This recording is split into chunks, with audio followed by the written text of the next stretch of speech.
میں وہ باتیں کہنے جا رہا ہوں جن باتوں کے بعد مجھے ایک الگ نظر سے دیکھا جائے گا، ہو سکتا ہے تنقید بھی کی، مجھے کوئی فرق نہیں پڑتا، کیونکہ ہم اچھی بات کہیں تب بھی تنقید اور طعنے اور طنز کا نشانہ بن جاتے ہیں، اور اگر ہم معاشرے کے سوسائٹی کے حوالے سے بات کریں تو پھر تو ہم تنقید کے حقدار ہیں، مگر پھر بھی میں آپ کو یہ باتیں کرنا چاہوں گا۔ قیمتی جذبات کو، قیمتی احساس کو پیار نامی اس گند میں نہ خرچ کریں، جس کا نتیجہ یہ ہوگا کہ آپ کے اندر سے پروڈکٹیوٹی ختم ہو جائے گی، آپ معاشرے کے اندر ایک نمایاں کردار ادا کرنے کے قابل نہیں رہیں گے۔ میری بہنوں سے یہ گزارش ہے کہ آپ کبھی بھی اس پیار نامی گند میں نہ پڑیں،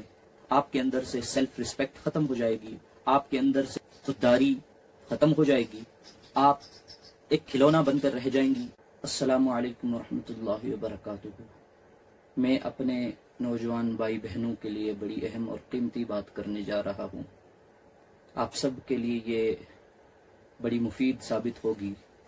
نوجوانوں سے میں گزارش کرتا ہوں کہ اس بات کو ضرور سنیں اور آگے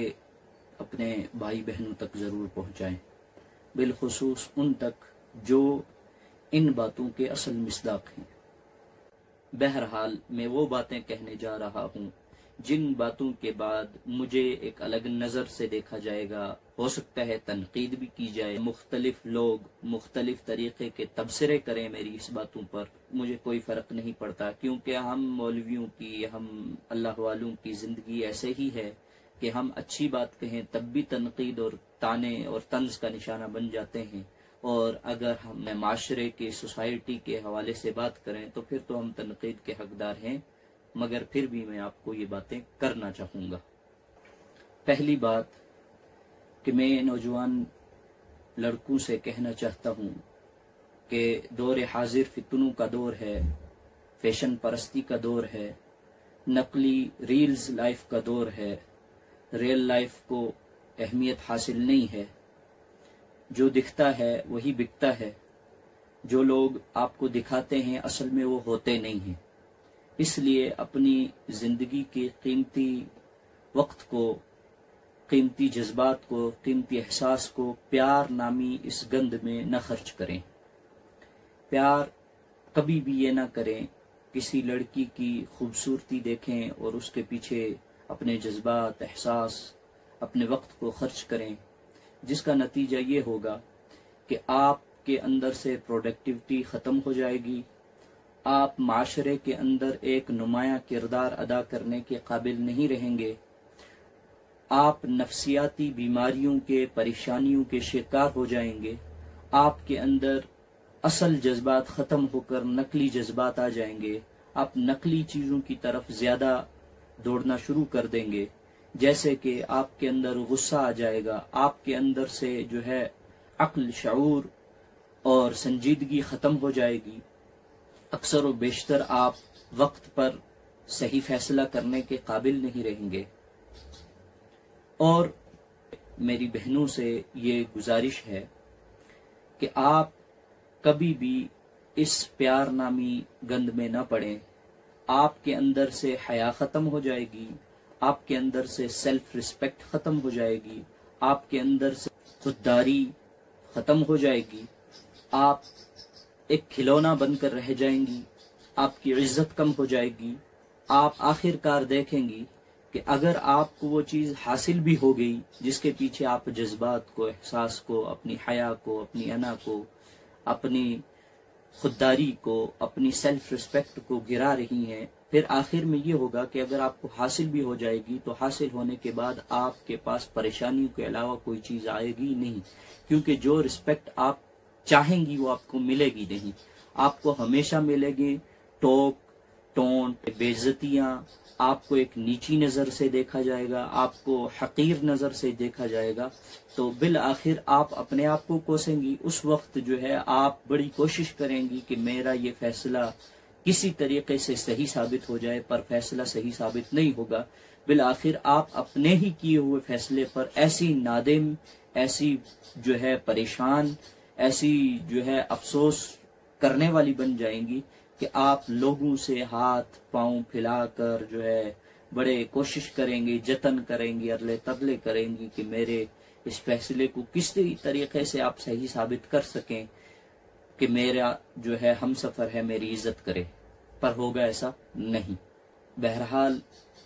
اب شادی کے حوالے سے میں آپ کو عرض کر دوں کہ لڑکے کبھی بھی لڑکی کے اندر خوبصورتی، اس کا فیشن، اس کی تعلیم، اس کا ماڈرنزم، اس کا لبرلزم، اوپن مائنڈڈ سوچ، یہ چیزیں نہ دیکھیں، کیونکہ بالآخر آپ نے زندگی کے اندر گزارا کرنا ہے اس کی میٹھی زبان کے ساتھ، اس کے اخلاق کے ساتھ، اس کی سنجیدگی کے ساتھ، اس کے صبر اور اس کے شکر کے ساتھ۔ اور جو چیزیں میں نے بیان کر دی، اگر آپ یہ چیزیں لڑکی کے اندر دیکھیں گے تو ان چیزوں سے ہاتھ دھو بیٹھیں گے۔ لڑکیاں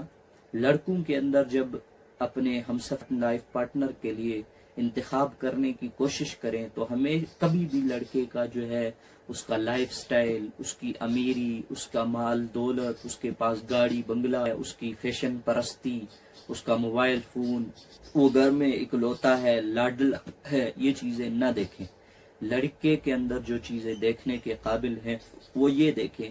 کہ یہ معاشرے کے اندر عزت کے قابل ہے یا نہیں ہے، لنڈ لفنگا تو نہیں ہے، یہ معاشرے کے اندر اس کی عزت کتنی ہے، اس کے اندر اخلاق کتنے ہیں، اس کے اندر دینداری کتنی ہے، اور سب سے بڑی بات اس کو جو ہے ذمہ داری کا احساس کتنا ہے، یہ رسپانسبل آدمی ہے یا ارسپانسبل آدمی ہے، یہ شخص جو ہے غصے سے بھرا ہوا تو نہیں ہے، بدتمیز تو نہیں ہے۔ یہ سب چیزیں دیکھنے کے بعد اپنے لائف پارٹنر کے لیے انتخاب کریں، ورنہ آپ بھی بعد میں بڑی پچھتائیں گی، مگر وقت چونکہ نکل گیا ہوگا تو اس کے بعد آپ کا جو ہے آپ کو صرف رونے کے علاوہ، اپنے فیصلوں پر نادم ہونے کے علاوہ، پریشان ہونے کے علاوہ کوئی چیز حاصل نہیں آئے گی۔ آخری اور اہم بات جو ہم سب کو ذہن نشین رکھنی چاہیے اور جو اسلامی طریقہ بھی ہے، نبی اکرم صلی اللہ علیہ وسلم کی حدیث سے ثابت ہے، ہمیشہ اپنے لائف پارٹنر، شریک حیات، ہم سفر کے انتخاب کے لیے ایک چیز اور اسلامی قاعدہ ذہن میں رکھنے کی ضرورت ہے، وہ ہے کفو، برابری، کہ ہم ہمیشہ اپنی برابری دیکھیں۔ میں جس کا انتخاب اپنے شریک حیات کے لیے کر رہا ہوں وہ سب سے پہلے خوبصورتی میں، شکل و صورت میں، پھر مالداری میں، پھر تعلیم میں، خاندان میں میرے برابری کا ہے یا نہیں ہے، کیونکہ اکثر دیکھا گیا ہے کسی چھوٹی خاندان کی لڑکی بڑے خاندان میں بیاہی جاتی ہے یا وہ کسی ایسے کے ساتھ پھنس جاتی ہے، لو ٹریپ میں پھنس جاتی ہے، جو لڑکا بڑے خاندان سے ہوتا ہے وقتی تو وہ نبھا لیتے ہیں، لڑکا اس کے آگے کو دھوکہ بازی کے لیے یا ایک اپنی عادت، اپنے ہیبٹ کو سیٹسفائیڈ کرنے کے لیے اس لڑکی کے ساتھ وقتی نبھا لیتا ہے۔ جب شادی ہوتی ہے، کیونکہ لڑکے نے ایک لائف سٹائل اپنا اوپر گزارا ہوتا ہے، اس کو اپنی خواہشات کے مطابق ہر چیز چاہیے، وہ فوراً کچھ حکم کرے، اس کے حکم کی تعمیل ہونی چاہیے، اور لڑکی احکامات کے اوپر، اس کی چاہت کے اوپر نہیں اتر پاتی، عمل نہیں کرتی،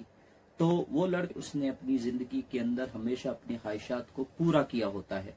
اس کے لیے جو ہے اپنی خواہش کو مارنا آسان نہیں ہوتا، تو وہ لڑکا فوراً اس لڑکی کے ساتھ ایسا معاملہ کرتا ہے، پھر لڑکی کو پچھتانا پڑتا ہے۔ یا کہیں لڑکی ہی کی غلطی ہوتی ہے کہ لڑکی اس بڑے خاندان کے طور طریقوں کو نہیں جان پاتی ہے، وہ جب وہاں جاتی ہے تو وہ بھٹک جاتی ہے، کچھ ایسی غلطیاں کر بیٹھتی ہے جس کی وجہ سے وہ اس خاندان میں رہنے کے قابل نہیں رہتی۔ یا کبھی ایسا ہوتا ہے کہ لڑکی اعلیٰ خاندان کی ہوتی ہے، لڑکا نچلے خاندان کا ہوتا ہے، تو لڑکی نے بھی وہی لائف سٹائل گزارا ہوتا ہے جیسا کہ میں نے عرض کیا۔ اب لڑکا جب اس کو ڈانٹنے کی کوشش کرتا ہے، دبانے کی کوشش کرتا ہے، اپنی منمانیاں پوری کرنے کی کوشش کرتا ہے، اپنے احکامات کے اوپر اس کو عمل پیرا ہوتا دیکھنا چاہتا ہے، وہ ہوتا نہیں ہے، اور لڑکا کچھ ایسی غلطی کر بیٹھتا ہے جو لڑکی برداشت نہیں کر پاتی، چونکہ وہ لڑکی نے کبھی برداشت نہیں کیا ہوتا، جس کی وجہ سے آخر کا ان کا رشتہ، ان کا یہ زندگی کا سفر بس اس کے بعد جو ہے پچھتاوے کے اندر گزرنا شروع ہو جاتا ہے۔ بہرحال یہ وہ باتیں تھیں، یقیناً ان کو سننے کے بعد کوئی شخص یہ کہے گا کہ دیکھو مولوی ہو کر یہ لو گرو بنا بیٹھا ہے. ہم اچھی چیزیں کہیں تب بھی لوگوں کو طنز اور تنقید کرنے کا موقع مل جاتا ہے. ہم اگر ایسی باتیں کہیں تو پھر تو ہم حقدار ہیں کہ ہمارے اوپر تنقید کی جائے. بہرحال اللہ تعالی ہم سب کو ہدایت دیں، دین کی سمجھ عطا فرمائیں، اور اللہ تعالی